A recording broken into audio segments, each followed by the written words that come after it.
gelisah, bingung memikirkan hari esok yang belum tentu terjadi, atau pusing menentukan harus bagaimana menyikapinya.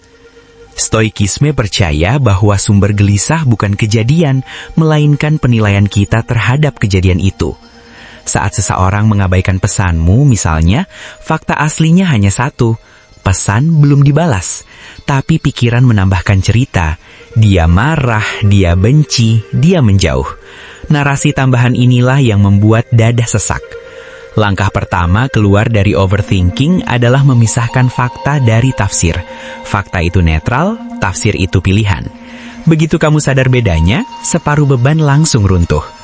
Melatih diri membedakan fakta dan tafsir memang tidak instan. Pikiran sudah terbiasa menulis cerita dramatis sejak lama, tapi Stoik mengajarkan latihan sederhana. Setiap kali cemas muncul, tanyakan, ini kejadian nyata atau asumsi? Pertanyaan pendek ini seperti rem darurat bagi pikiran yang melaju. Ia memaksa otak berhenti sebentar, menoleh ke realita, dan menyadari bahwa sebagian besar kekhawatiran ternyata hanya bayangan yang kita lukis sendiri. Langkah kedua adalah mengingat prinsip kontrol. Dalam pandangan Stoik, hidup terbagi dua, hal yang bisa kita kendalikan dan hal yang tidak. Overthinking sering muncul karena kita mencoba mengendalikan yang tidak mungkin dikendalikan. Pendapat orang, masa depan, hasil akhir. Pikiran berputar karena ia mengejar sesuatu yang memang tak bisa digenggam. Begitu kita menerima batas kendali, energi mental berhenti terbuang sia-sia. Bayangkan kamu memegang tali layang-layang. Angin adalah hidup, layangan adalah hasil, tanganmu adalah usaha. Kamu bisa mengatur tanganmu, tapi tidak bisa memerintah angin. Orang yang overthinking sibuk memaki angin, sedangkan orang stoik fokus memperkuat genggaman. Saat fokus berpindah dari yang tak bisa dikontrol ke yang bisa dilakukan, pikiran otomatis lebih tenang karena ia akhirnya bekerja di wilayah yang nyata. Menerima batas kendali bukan berarti pasrah tanpa usaha. Justru sebaliknya, itu membuat usaha jadi lebih tajam. Daripada memikirkan kemungkinan gagal terus-menerus, kamu memikirkan apa langkah terbaik hari ini. Stoikisme mengajarkan orientasi tindakan, bukan lamunan. Pikiran yang sibuk bertindak tidak punya banyak waktu untuk tenggelam dalam kecemasan imajiner. Gerak adalah obat alami bagi pikiran yang terlalu ramai. Langkah ketiga adalah melatih perspektif jarak. Stoik sering membayangkan diri mereka melihat masalah dari ketinggian, seolah menonton hidup sendiri dari langit. Dari sudut pandang itu, masalah yang terasa besar sering terlihat kecil. Teknik ini bukan pelarian, melainkan penyeimbang. Overthinking membuat kita terlalu dekat dengan masalah, sedangkan perspektif jarak memberi ruang bernafas bagi pikiran. Ketika kamu memberi jarak, emosi ikut melunak. Hal yang tadinya terasa mendesak jadi tampak biasa saja. Kamu mulai sadar bahwa tidak semua hal butuh respon cepat. Tidak semua pikiran perlu dipercaya. Stoik memahami bahwa pikiran hanyalah pengusul, bukan penguasa. Kita boleh mendengar usulnya, tapi tidak wajib menuruti semuanya. Kesadaran ini seperti memindahkan posisi dari penumpang menjadi pengemudi. Seringkali overthinking muncul karena kita mengira semua pikiran itu penting. Padahal kenyataannya, sebagian besar hanyalah kebisingan mental.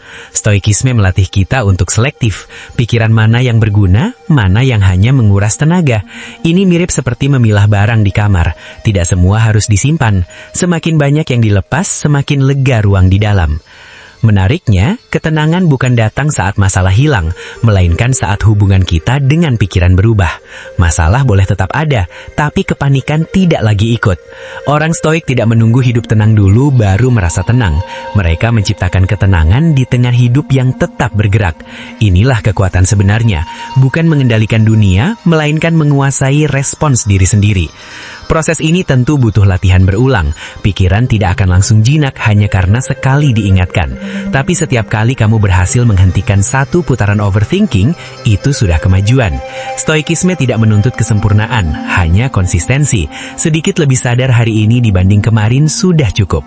Perubahan besar sering lahir dari latihan kecil yang dilakukan terus-menerus.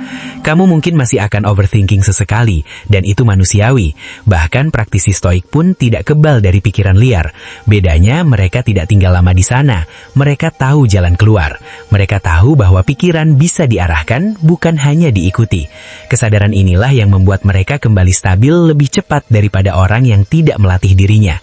Jika dirangkum, 3 langkah stoik ini sederhana tapi kuat. Pisahkan fakta dari tafsir, fokus pada yang bisa dikendalikan, dan lihat masalah dari jarak perspektif. 3 hal ini bekerja seperti fondasi mental.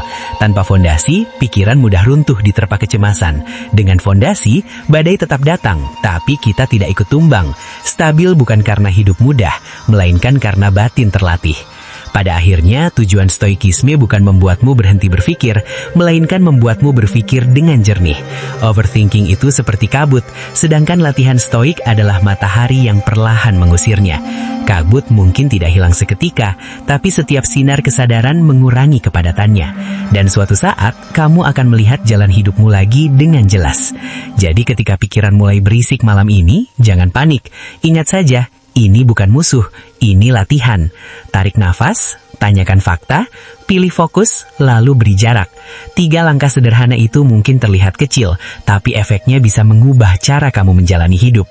Karena saat pikiran tenang, keputusan lebih tajam, hati lebih ringan, dan hidup terasa jauh lebih luas.